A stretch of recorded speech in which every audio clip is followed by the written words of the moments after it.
నా నమస్కారాలు. నా పేరు తిరుపతి నగర స్టీరింగ్ కమిటీ నాయకురాలు శాంతారెడ్డి. నిన్నటి దినాన కిరణ్ రాయ్లో నాకు కూడా నేను పిన్నీని అవుతాను, ఈ అక్కకు చెల్లెలైతే నాకు కొడుకే అవుతాడు. కానీ పిన్ని కూడా చెప్పులు తీసిస్తానంట అన్నాడు.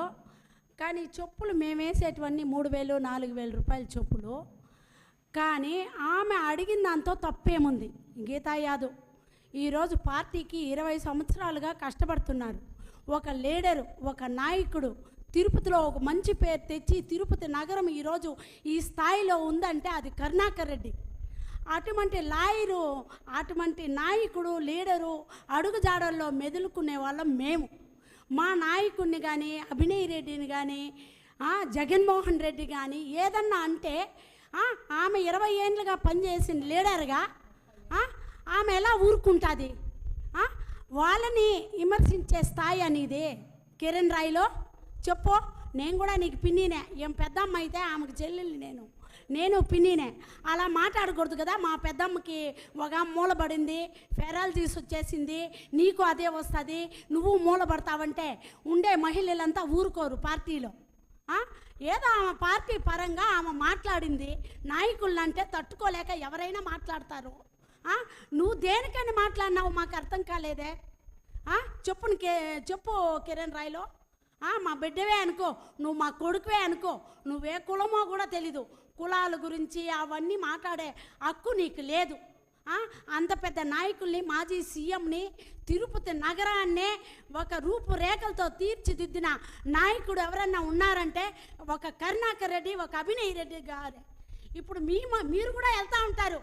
అదే కొర్లగుంట రోడ్లు ఎలా ఉన్నాయి?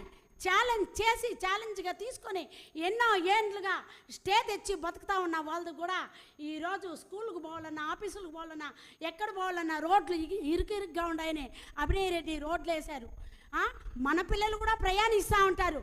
అలాంటి వాళ్ళంతా మనసులో బయట కాకపోయినా మనసులో అయినా మీ పార్టీ వాళ్ళే అనుకుంటున్నారబ్బా. చాలా మంచి పని చేశాడు అభినయ్ రెడ్డి, కరుణాకర్ రెడ్డి.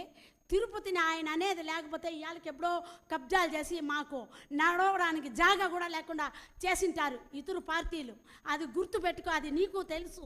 అలాంటి పార్టీ నాయకుడిని, అలాంటి లీడర్ని ఏదన్నా అంటే మాకు బాధాకారం అవుతుంది.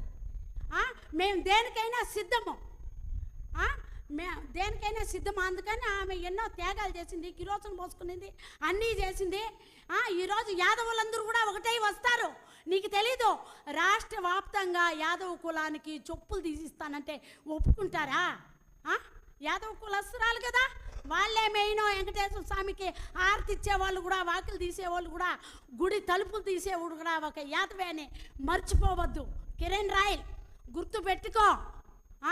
నేను పిన్నమ్మగా చెప్తాడా, నిన్న అడిగే హక్కుంది, కొట్టే హక్కుంది.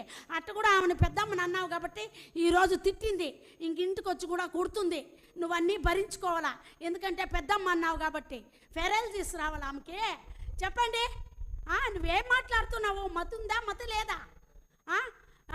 నీ గురించి మనమ్మ నాయన ఎవరో, ఎక్కడున్నారో, ఎక్కడ పుట్టారో, ఏ కులమో అవన్నీ ఎత్తి మాట్లాడాలా? ఒక బిడ్డను కన్నందుకు ఒక తల్లిదండ్రి ఒక ఆనందపడాలా? అలా తల్లిదండ్రిని తెచ్చి ఈదులో పెట్టేది కాదు నీ గొప్పతనము. ఒక మహిళ గురించి, యాదవ్ కులం గురించి నువ్వు మాట్లాడుకున్నా అంటే ఇవన్నీ రావు కదా. బాగా బుద్ధి తెచ్చుకో. కిరణ్ రాయ్లో చెప్తానము, ఇదే హెచ్చరిస్తానము. మా లీడర్లను కానీ, మా నాయకుడిని కానీ, మా సీఎం, మా మాజీ సీఎం జగన్మోహన్ రెడ్డి కానీ, మా పార్టీని కానీ, మా పార్టీ నాయకురాలు గీతా యాదవ్ని కానీ అంటే మేము మహిళలందరూ ఒకటయ్యి ఇంకా నెక్స్ట్ వాళ్ళ యాదవ్ కులం అంతా ప్రపంచవ్యాప్తంగా వచ్చి నీ ఇంటిని నిన్ను ముట్టడిచ్చే దాకా తెచ్చుకోవద్దని హెచ్చరిస్తున్నాం.